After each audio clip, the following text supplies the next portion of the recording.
En 1979, un científico de la NASA analizó el ayate de Juan Diego y escribió en su informe una sola conclusión. Dijo: no hay pigmentos, no hay pinceladas, no hay ningún material humano identificable. No sé cómo se hizo esta imagen.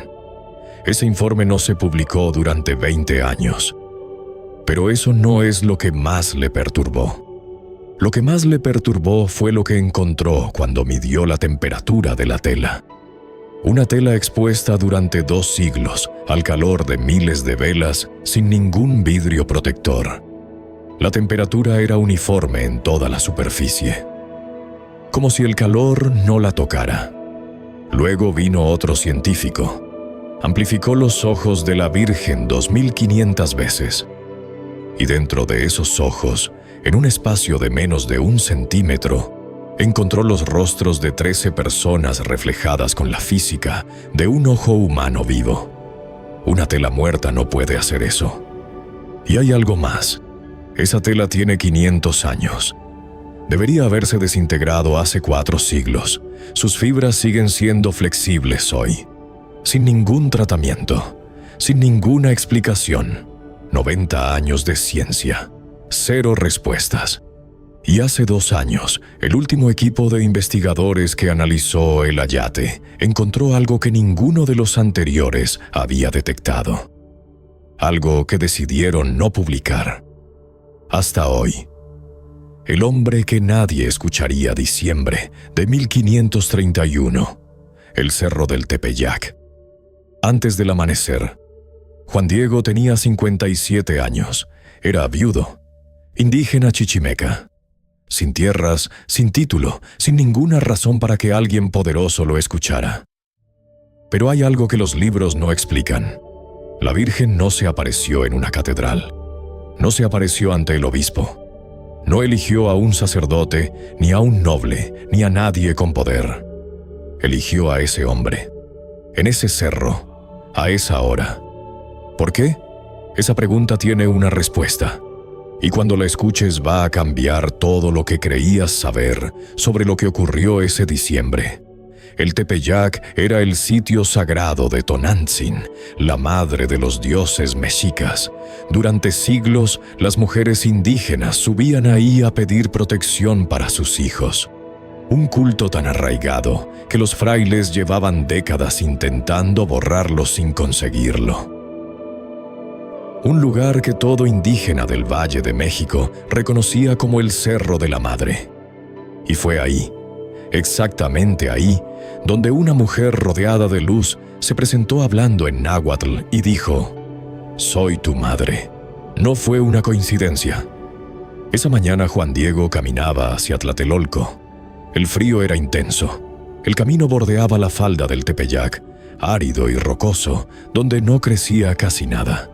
Y entonces escuchó música, no el viento, no pájaros comunes, una música que describió después como el canto de muchos pájaros finos mezclado con el eco del cerro respondiéndoles.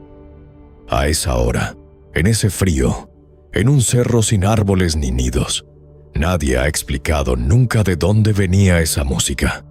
Se detuvo, miró hacia la cima. Y ahí estaba una mujer joven rodeada de una luz que él describió como si el sol estuviera detrás de ella.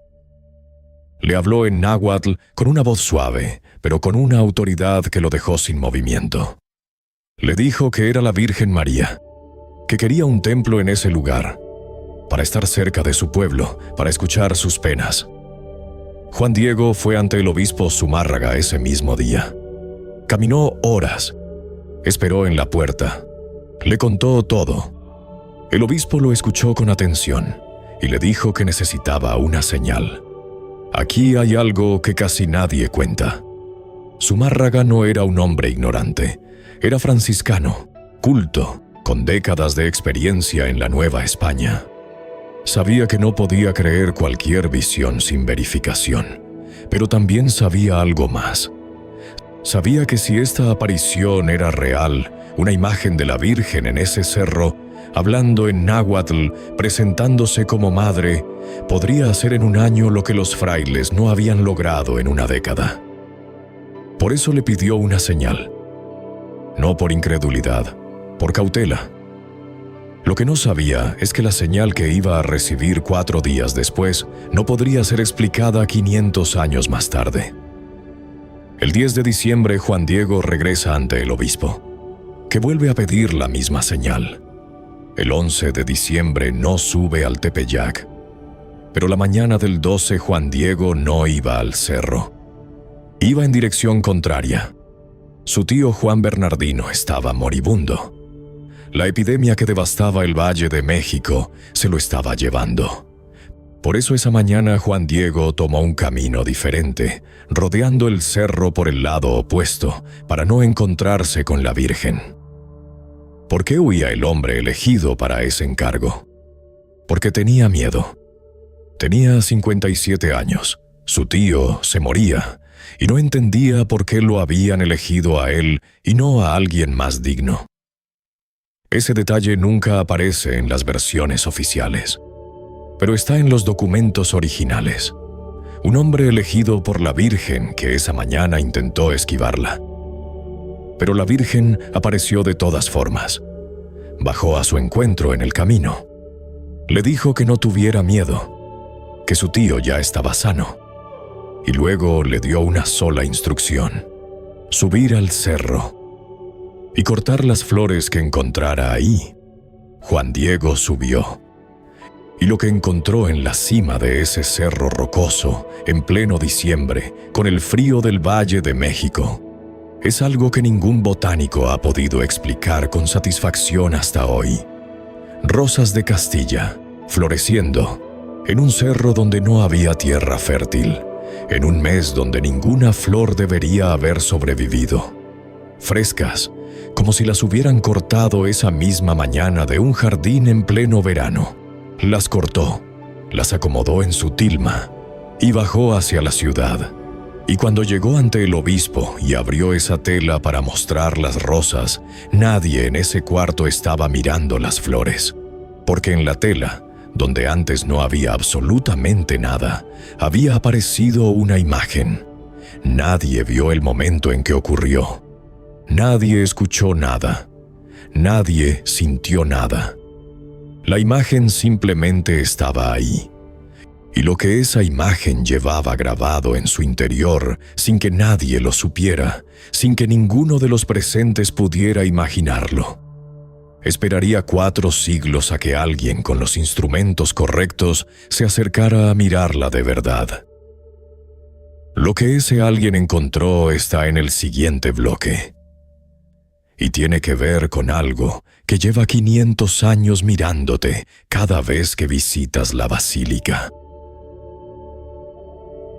El científico, que no encontró nada en 1936, un químico alemán llamado Richard Kuhn recibió el Premio Nobel de Química.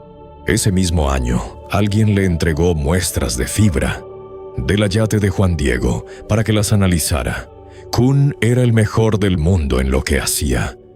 Había identificado los pigmentos de pinturas medievales, de iconos orientales, de manuscritos de 4 continentes.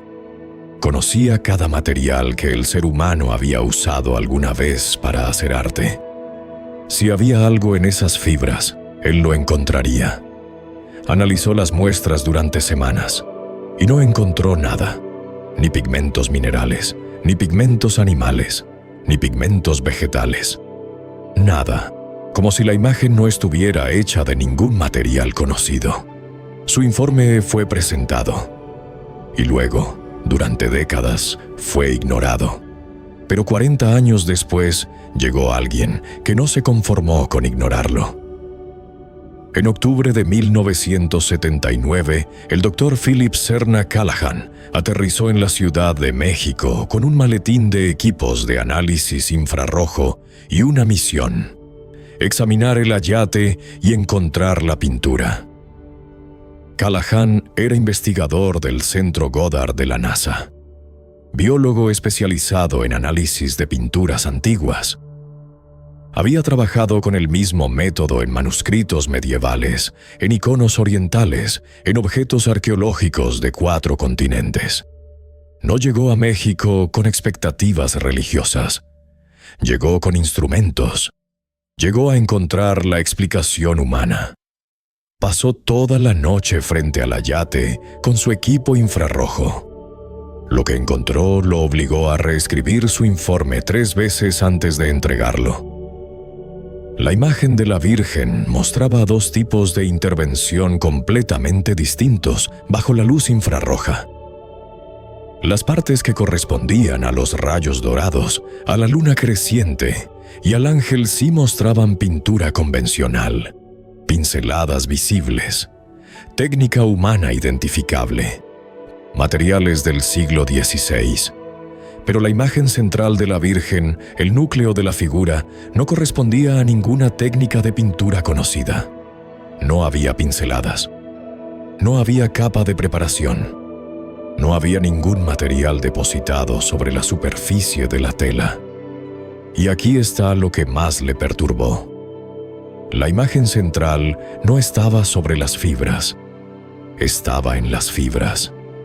Como si la coloración hubiera sido producida por una modificación en la estructura interna de cada hebra de maguey. Callahan había analizado miles de obras de arte en su carrera. Había visto técnicas medievales, renacentistas, orientales. Había visto falsificaciones perfectas y originales deteriorados. Pero nunca había visto algo así.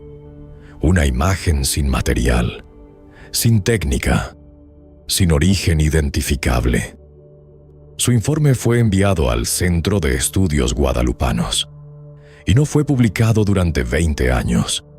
¿La razón? Nunca fue explicada oficialmente, pero quienes estuvieron cerca del proceso en esa época dicen lo mismo. Lo que Callahan había encontrado era demasiado incómodo para todos. Para la ciencia, que no tenía explicación. Para la Iglesia, que no quería que el debate sobre la fe se trasladara al laboratorio. Por lo tanto, el informe durmió en un cajón. Pero mientras ese informe dormía, alguien ya estaba mirando la tela con una lente todavía más potente. Y lo que ese alguien encontró dejaría el informe de Callahan como un simple punto de partida. Los ojos que nadie debería poder ver. José Aste Tonsmann era ingeniero en sistemas del Instituto Politécnico Nacional. Su trabajo cotidiano consistía en analizar fotografías satelitales para identificar detalles que el ojo humano no podía ver. En 1979, alguien le mostró una fotografía ampliada de los ojos de la Virgen del Ayate. Solo los ojos. Aste Tonsmann miró la fotografía y notó algo dentro de los ojos de la imagen. No en la superficie, dentro. Como si los ojos de esa figura grabada en una tela tuvieran profundidad real, como si fueran ojos vivos. Aplicó las mismas técnicas de procesamiento digital que usaba para analizar imágenes satelitales. Amplificó el ojo derecho 2500 veces, procesó el contraste, eliminó el ruido digital, y lo que emergió de ese proceso lo dejó en silencio durante varios minutos. Había personas dentro del ojo, no sombras, no manchas de tinte. Personas con rostros reconocibles, con posiciones corporales distinguibles, con la escala relativa correcta entre unas y otras, como si estuvieran de pie en el mismo cuarto o vistas desde la misma distancia. Para entender por qué esto es científicamente imposible, hay que saber una sola cosa. La córnea humana, por su forma esférica, produce lo que se llama imágenes de Purkinje. Son reflejos de lo que está frente a los ojos en el momento de ver algo. Reflejos con una distorsión específica, con una profundidad que no puede replicarse en una superficie plana, producidos con una física que solo ocurre en un ojo biológico vivo. El ojo del Ayate mostraba exactamente eso. no una imagen pintada sobre la superficie. Un reflejo tridimensional dentro de la estructura de la fibra, producido con la física de un ojo que veía. Aste Tonsman dedicó los siguientes 40 años de su vida a analizar esas figuras. Identificó 13 personas distintas. Un hombre de barba, de rasgos europeos, de rodillas, un indígena de mediana edad con los brazos extendidos, abriendo una tela. Un hombre mayor con tocado indígena. Varias figuras más pequeñas. La interpretación que sostuvo durante 4 décadas es esta. Los ojos del ayate capturaron, con la física de un ojo humano vivo, el momento exacto en que Juan Diego abrió su tilma frente al obispo Zumárraga, el 12 de diciembre de 1531. Las personas reflejadas en esos ojos son los testigos que estaban en ese cuarto en ese instante. Como si en el momento en que la imagen se formó en la tela, hubiera algo que miraba, y ese algo grabó para siempre lo que estaba viendo. No existe ningún pintor del siglo XVI que pudiera haber fabricado un reflejo tridimensional, funcionalmente correcto, en un ojo de menos de 1 centímetro. La tecnología para detectarlo no existiría hasta 4 siglos después. Y la física de las imágenes de Purkinje no fue descrita por la ciencia hasta el siglo XIX. Antes de morir, en 2019, Aste Tonsman dio su última entrevista. Le preguntaron qué conclusión había sacado después de 40 años analizando esos ojos. Respondió con una sola frase. Dijo: «Lo que veo ahí no debería ser posible». 40 años. Un científico del Politécnico. Y la única conclusión fue que no tiene explicación. Pero hay 3 anomalías más que los investigadores documentaron y que casi nadie conoce.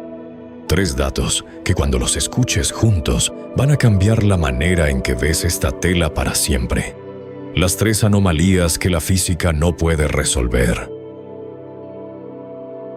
La primera anomalía ya la escuchaste en el inicio de este documental. Pero ahora que sabes lo que Callahan encontró, cobra un peso distinto. Cuando Callahan midió la temperatura de la tela en 1979, sus instrumentos registraron algo que describió en su informe con una sola palabra: inexplicable. La temperatura era uniforme en toda la superficie del ayate. Uniforme de una manera que es físicamente imposible en una tela que había estado expuesta durante 2 siglos al calor desigual de miles de velas encendidas directamente frente a ella. Sin vidrio protector. Sin ninguna barrera. Una tela normal bajo esas condiciones desarrolla zonas de deterioro distintas. Zonas más calientes, zonas más frías, variaciones perfectamente identificables con cualquier instrumento de análisis térmico. En el ayate no existen esas variaciones. Es como si el calor la rodeara sin tocarla. La segunda anomalía tiene que ver con el tiempo. La tilma de Juan Diego está tejida con fibras de ayate, una planta de la familia del maguey. Esas fibras tienen una vida útil natural de entre 20 y 40 años. Se desintegran. El clima tropical de México no perdona. No existe ninguna otra tela indígena del siglo XVI que haya sobrevivido en condiciones comparables. Ninguna. Pero las fibras del ayate, analizadas en laboratorio en múltiples ocasiones, siguen siendo flexibles. Sin ningún tratamiento de conservación documentado, sin ningún preservante identificado, como si el proceso natural de degradación simplemente no aplicara a esa tela. ¿Cómo es posible que una tela de maguey de 500 años se comporte como si tuviera 20? Nadie lo ha podido explicar. Y la tercera anomalía es la más silenciada de todas. En 1983, el astrónomo mexicano Juan Homero Hernández Illescas aplicó software de cartografía estelar al manto azul de la Virgen. Quería saber si las estrellas bordadas en ese manto correspondían a alguna configuración astronómica real. Los resultados fueron verificados de manera independiente por otros astrónomos.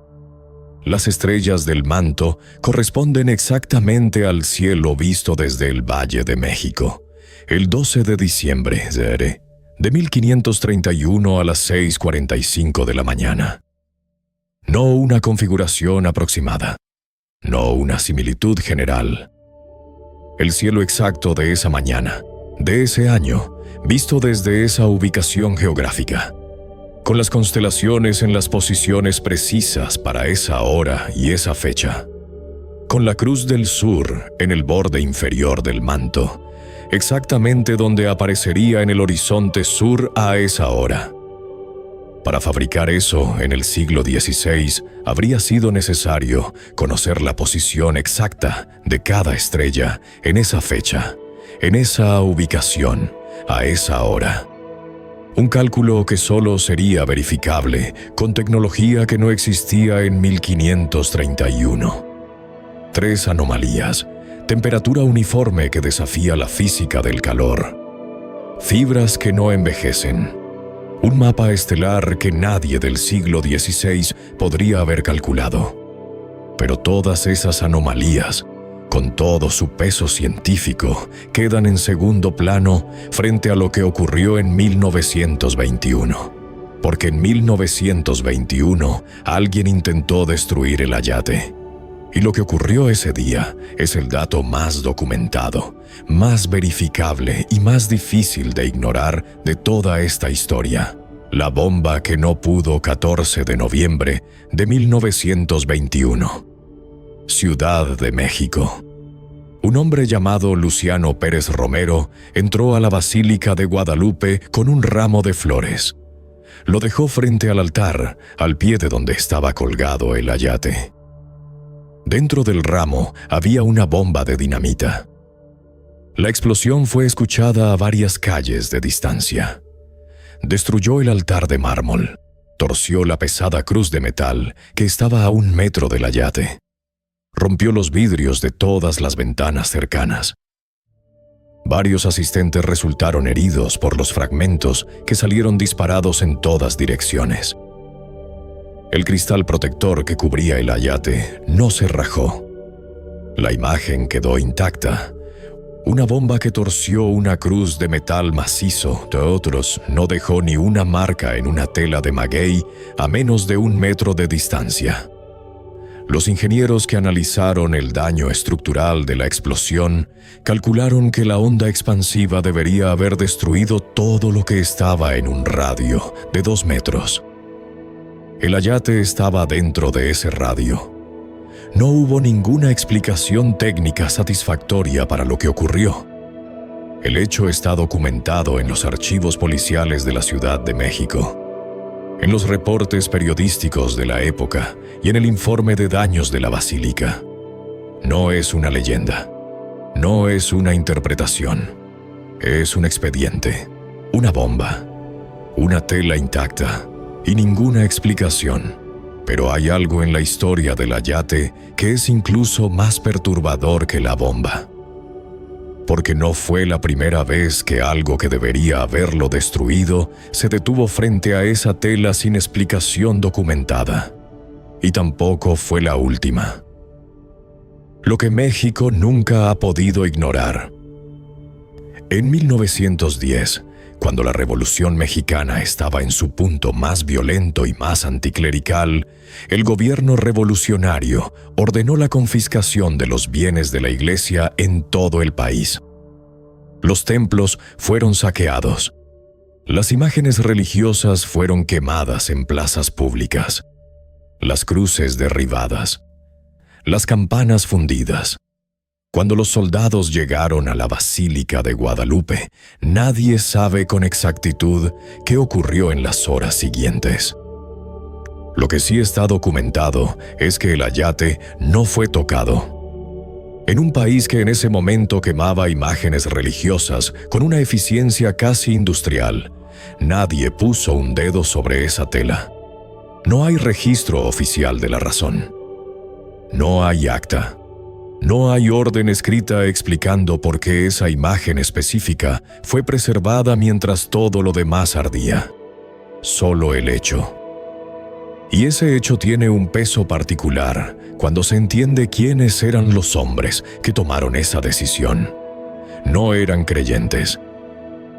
Eran revolucionarios que en ese momento histórico habían decidido que las imágenes religiosas no merecían existir.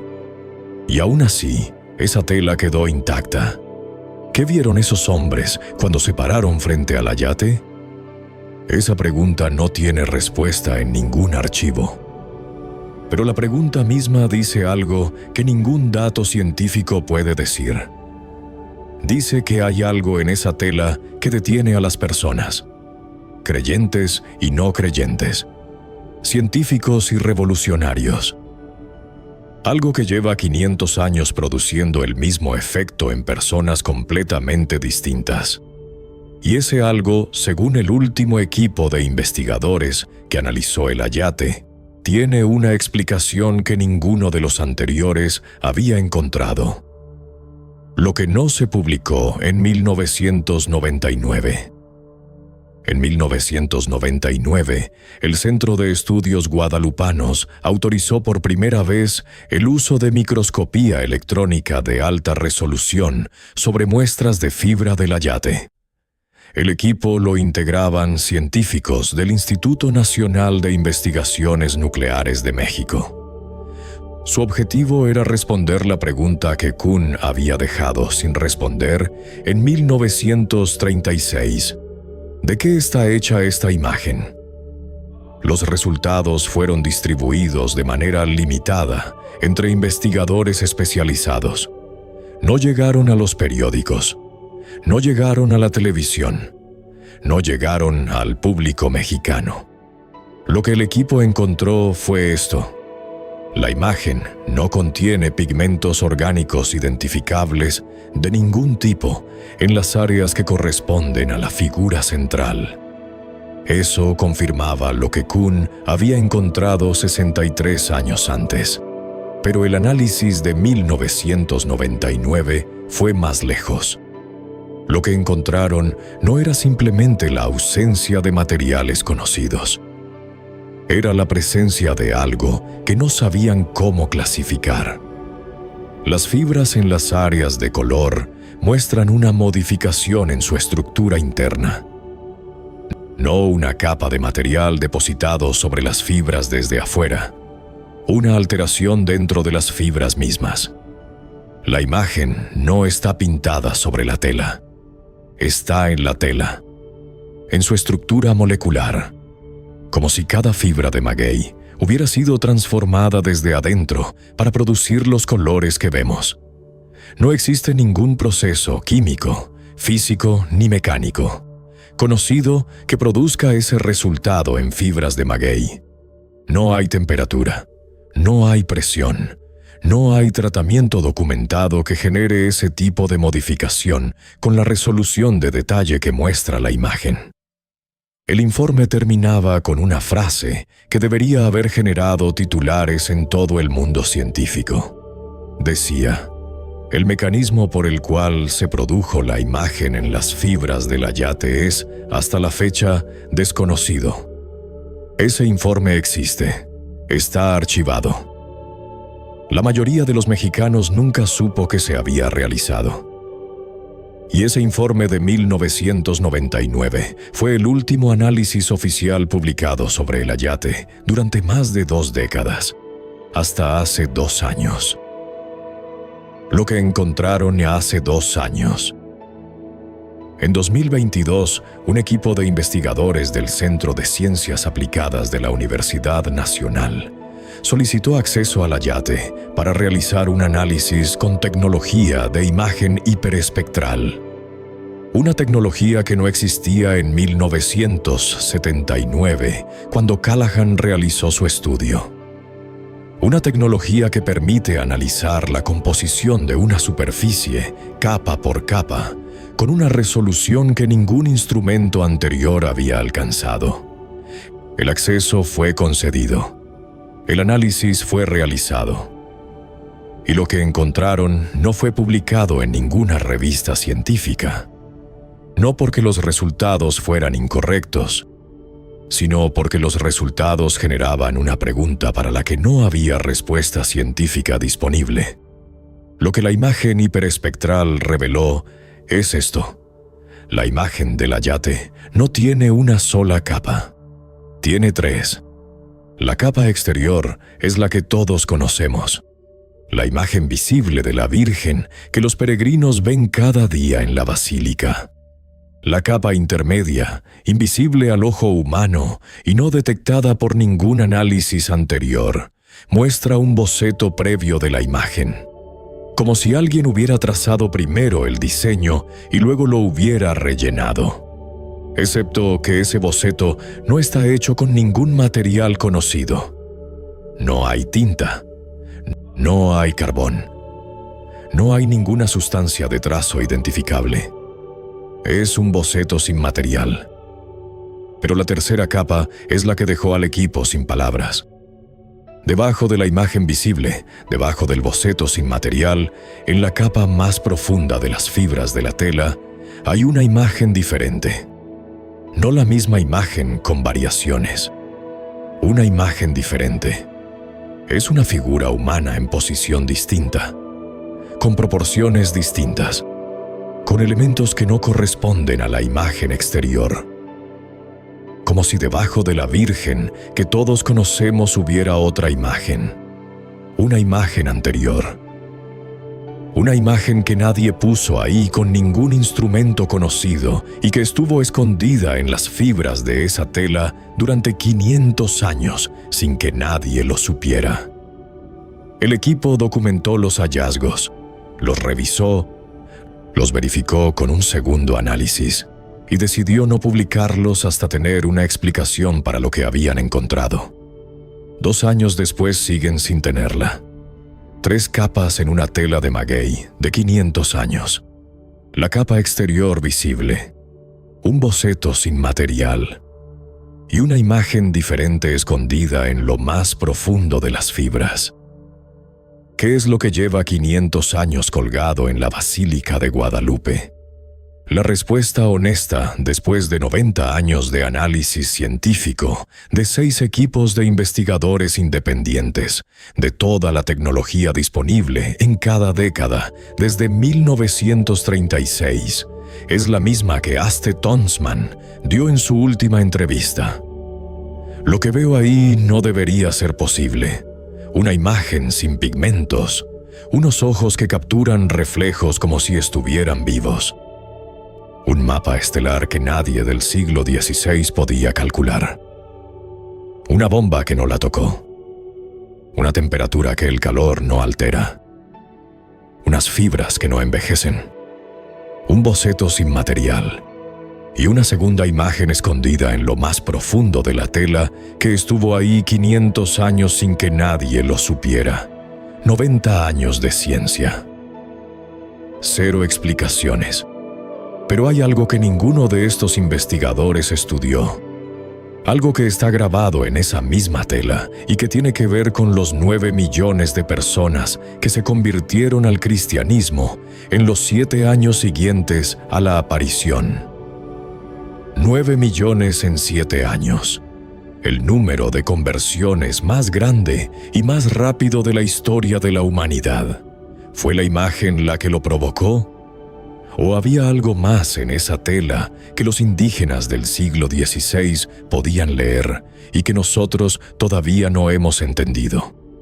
Eso es lo que vamos a revelar en el próximo documental. Si esta historia te llegó al corazón, compártela hoy con alguien que necesite escucharla.